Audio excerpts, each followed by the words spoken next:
Tuhan pasti bisa membawa kita sampai di titik yang namanya damai sejahtera bukan kecelakaan. Hari depan yang penuh dengan harapan, kita pasti sampai di situ.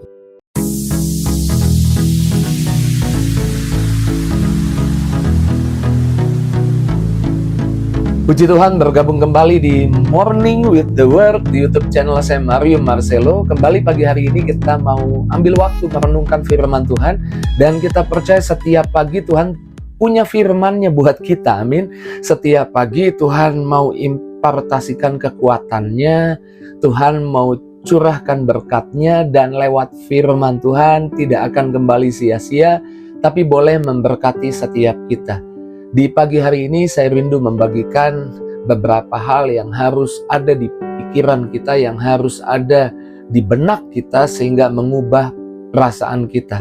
Lagi-lagi saya mendengar beberapa orang berkata, saya merasa tertekan. Saya pernah bahas hal ini beberapa waktu yang lalu di Morning with the Word juga, tapi di pagi hari ini saya mau kembali membahas, tapi hanya dari beberapa ayat firman Tuhan yang lain, supaya kita bisa mengatasi perasaan yang salah ini, perasaan yang merasa stres. Stres adalah kumpulan dari pikiran negatif, pikiran ketakutan yang menekan pikiran kita dan berakhir menekan perasaan kita, membuat kita jadi takut. Nah, kita perlu mengubah perasaan stres ini, perasaan takut yang berlebih ini. Tidak bisa kita mengubah perasaan tanpa mengubah pikiran kita. Karenanya kita harus ubah dulu cara kita berpikir. Ketika kita berhadapan dengan masalah, berhadapan dengan tantangan, apa yang kita takutkan, yang mungkin menjadi musuh kita, kita harus tahu siapa musuh kita. Dan kita harus kenali musuh kita. Musuh utama kita adalah ketika kita berpikir musuh itu harus kita usir. Saya ulang, musuh itu harus kita usir. Tantangan itu harus kita usir, harus kita singkirkan. Kita harus mengerti, Alkitab berkata seperti ini, Mazmur 23 ayat 5, Engkau menyediakan hidangan bagiku di hadapan lawanku. Engkau mengurapi kepalaku dengan minyak, pialaku penuh melimpah. Engkau menyediakan hidangan bagiku di hadapan lawanku, di hadapan masalah, tantangan. Oke, saya nggak perlu pikirkan bagaimana mengusir masalah, bagaimana mengusir tantangan yang membuat saya takut, tapi saya harus mengerti bahwa ada Tuhan yang menyediakan meja perayaan, meja pesta, meja perjamuan, yang menyediakan hidangan berkat di hadapan musuh, di tengah-tengah tantangan, di tengah-tengah masalah. Ketahuilah, kita tidak perlu berpikir masalah ini harus pergi dari hidup saya harus usir dia. Oke, kita nggak usah perlu pikirkan itu dulu, karena seringkali itu yang buat kita jadi stres, tertekan. Tapi kita rubah cara berpikir kita. Sekalipun ada masalah, sekalipun ada tantangan, di tengah masalah, di tengah tantangan, aku punya Tuhan yang berjanji. Tuhan menyediakan hidangan di hadapan musuhku. Tuhan membuat meja perayaan sukacita di hadapan musuhku. Jadi di tengah-tengah masalah, di tengah-tengah tantangan, percayalah ada berkat Tuhan. Dan saya percaya kalau kita taruh itu di pikiran kita, itu mempengaruhi perasaan kita. Saya percaya itu bisa mengatasi perasaan merasa stres atau tertekan. Lalu ketahuilah, Prince of Peace, Yesus Kristus, Raja Damai, ada di hidup kita. Prince of Peace ada di dalam hati kita. Saya baca ayat firman Tuhan Kolose 1 ayat 27, kepada mereka Allah mau memberitahukan betapa kaya dan mulianya rahasia itu di antara bangsa-bangsa lain, yaitu Kristus ada di tengah-tengah kamu. Kristus yang adalah pengharapan akan kemuliaan. Yesus Kristus kemuliaannya ada di tengah-tengah kamu. Prince of Peace, Raja Damai, ada di dalam hidupmu, ada di tengah-tengah hidupmu. Saya percaya damai datang ketika kita ada di hadirat Tuhan. Damai bukan berarti tidak adanya masalah. Damai adalah di tengah masalah ada hadirat Tuhan. Ada Tuhan bersama kita.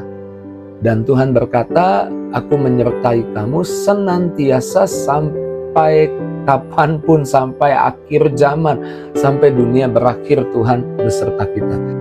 Damai datang ketika kita tahu ada Yesus, ada Tuhan di tengah-tengah hidup kita. Damai bukan artinya tidak ada masalah, tapi damai artinya di tengah masalah ada Tuhan bersama kita. Saya percaya kalau kita menaruh di pikiran kita bahwa ada Tuhan bersama kita, maka ini yang saya imani, di hadirat Tuhan ketakutan hilang. Sehingga itu mempengaruhi perasaan kita. Dan ketahuilah harta yang ada di dalam dirimu lebih besar daripada masalahmu. Harta yang ada di dalam dirimu lebih besar daripada masalahmu.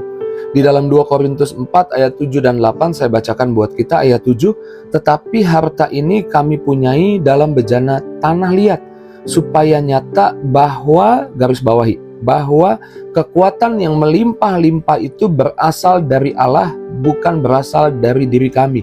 Kekuatan yang melimpah-limpah itu berasal dari Allah, dan bahwa harta yang Tuhan buat itu yang melimpah-limpah, kekuatan melimpah-limpah itu ada di dalam diri saya, dan itu lebih besar dari masalah saya.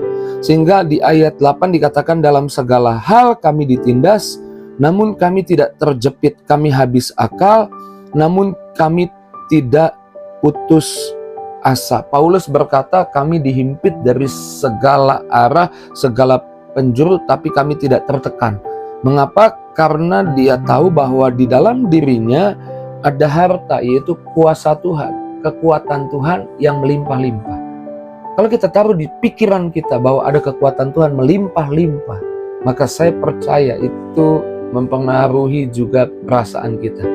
Kita tahu ada sukacita yang melimpah-limpah, ada kebahagiaan yang melimpah-limpah. Kemudian yang berikutnya saya catat, yakinlah bahwa kamu akan sampai pada tujuan. Ketidakpastian yang membuat kita seringkali stres. Yakinlah bahwa Tuhan punya tujuan buat hidup kita, dan kita pasti sampai tujuan.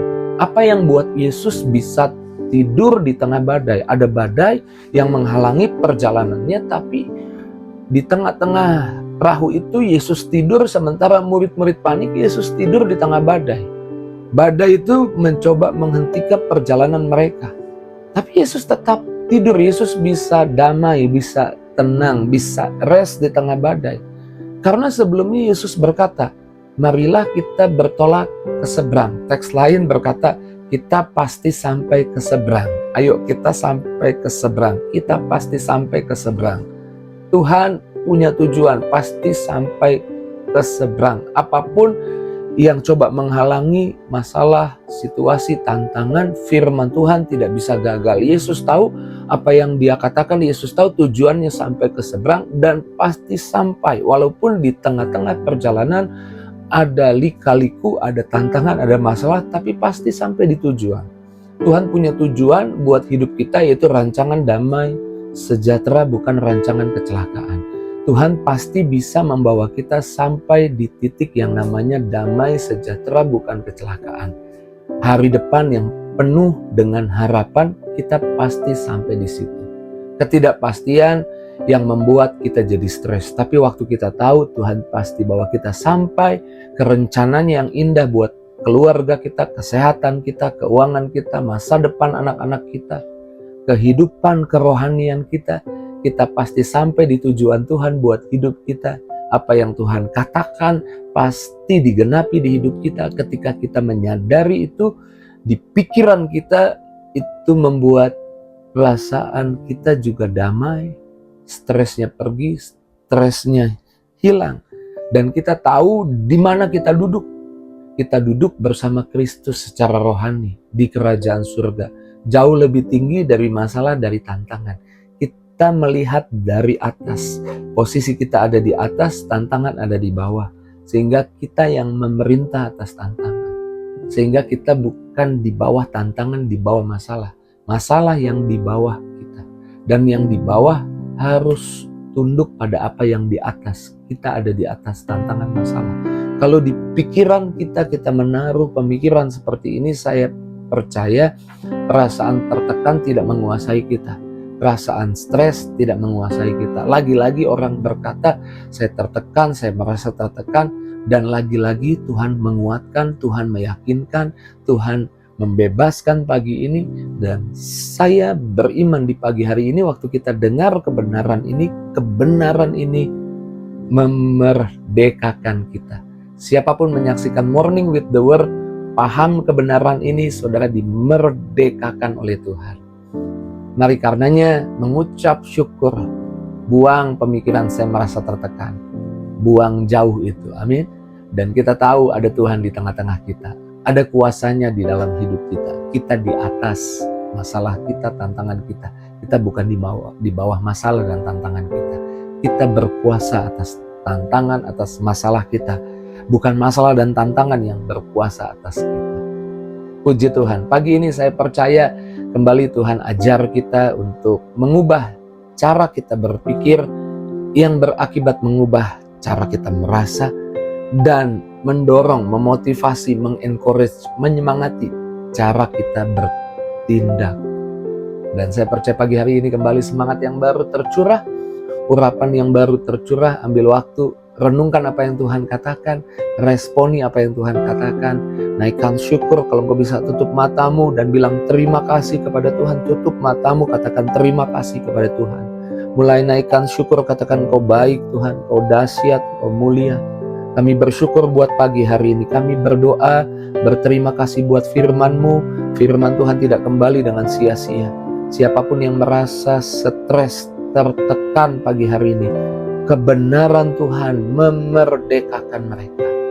Damai Tuhan, sukacita Tuhan mengalir deras, melimpah di hati mereka ketika mereka mengubah cara mereka berpikir, sehingga perasaan mereka juga boleh diubahkan. Bersyukur Tuhan, jamah setiap pribadi yang sakit disembuhkan, yang lemah dikuatkan, yang susah dihibur, setiap doa dikabulkan. Dan kami beriman sepanjang hari ini ada sukacita. Kami gak stres lagi, kami gak takut lagi, ada kebahagiaan. Kami akan melangkah karena kami tahu di tengah masalah sekalipun Tuhan bersama kami. Di tengah masalah Tuhan menyediakan hidangan, memberi berkat bagi setiap kami. Dalam nama Yesus kami bersyukur, kami berdoa. Haleluya, amin. Tujuan Tuhan pasti terjadi di hidup saya. Saya pasti sampai di tujuan Tuhan buat hidup saya. Kalau itu yang jadi responmu, tulis di kolom komentar. Dan bagikan link Morning with the Word di pagi hari ini kepada teman, sahabat, keluargamu. Di story Instagrammu, di story WhatsAppmu, biar banyak orang boleh diberkati, bukan hanya kamu diberkati. Tuhan berkati setiap kita. See you